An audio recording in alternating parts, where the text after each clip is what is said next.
Hi guys, James O'Brien dropped a bit of a bombshell this week by expressing lack of enthusiasm to support a Rejoin the EU campaign. Now he didn't say no, but perhaps not yet. My friend Phil from A Different Bias did a wonderful response video to it, and I'll leave a link in the description, do check it out. But related to this, Labour MP Tulip Siddiq spoke to Tom Swarbrick on LBC about her party's plans in government to deal with Brexit. Sadly, Tulip didn't criticise Brexit, but explains some of the measures she believes would bring the UK closer to the EU and therefore help British industry. Have a listen. I'm still not quite hearing what it is a government or Labour in government would be able to do about that. And you say to secure some sort of financial safety. For a lot of people listening, that might sound rather vague. Well, I don't think it is vague. I've mentioned three things which I think are anti-inflation measures. So boosting energy security. We are too reliant on energy from abroad. So we're talking about homegrown energy. We're talking about insulating homes. We're talking about lowering bills. We're talking about a proper windfall tax so that there's more money around. I'm sure you've heard us mention that. We're talking about getting rid of the red tape around the Brexit deal so that people can start to trade properly. We're talking about getting people back into work properly. I don't think those are vague. I think they're concrete proposals that could help people right now at a cost of living crisis. Red tape on Brexit means closer alignment to EU standards, doesn't it? Well, it means tearing down unnecessary trade barriers. So, for example, we wanted from the Labour Party to extend the new veterinary agreement, which would cover all of the UK, and that would tear down barriers for agri-product exporters. Sorry, this is really technical, but it's basically about tearing down unnecessary trade barriers because we want to agree a mutual recognition of assessments across specified sectors. Yeah. So, but that mutual recognition, recognition is a closer alignment to EU standards on, in this case, veterinary services. No, it's not about veterinary services. It's about trade in animal products between the UK and the EU. Now, what the Labour Party are pushing for, it seems, is a veterinary agreement either similar to the one the EU has with New Zealand or the one the EU has with Switzerland. Now, in both cases, it reduces checks, which is good.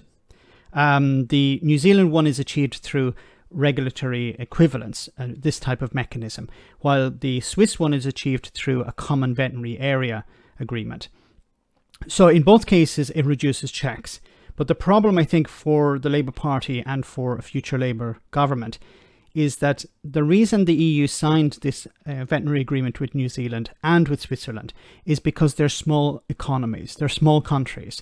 And also, when it comes to New Zealand, it's far away. We're talking about a very small amount of trade between New Zealand and the EU.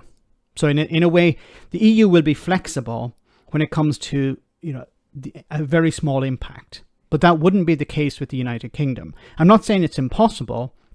I'm just saying I think it's a bit pie in the sky trying to use the example of New Zealand or Switzerland as a model to base it on.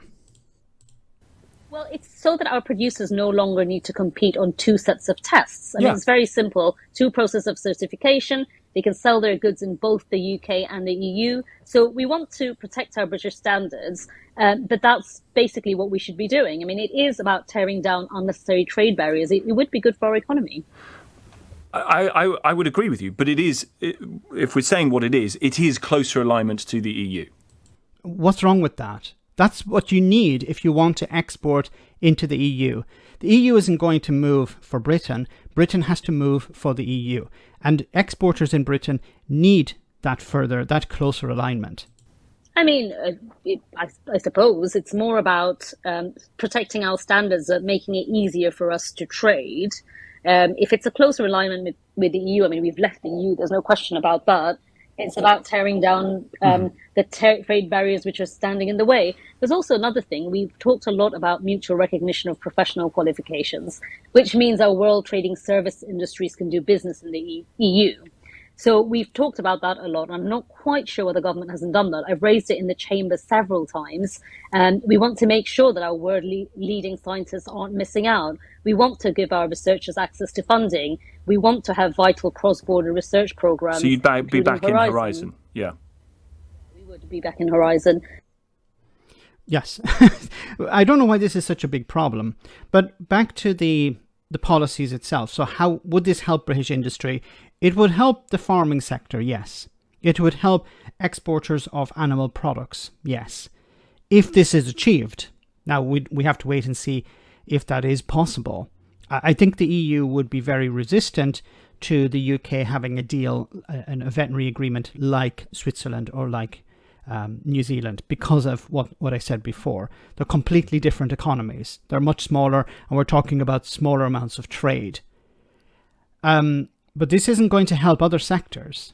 So the Labour Party will present this as, yes, this is a way of undoing some of the worst parts of Brexit. And they're correct, if it's possible, but it's also, once again, it's only going to affect one sector. Phil in his video pointed out that, we have to move forward.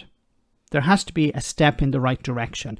The UK is not going to rejoin the EU in one day. It's going to be a gradual process. And it's better to take these small steps than stay where you are. Let me know in the comment section, guys, what you think. As always, your comments are greatly appreciated. Thanks a lot.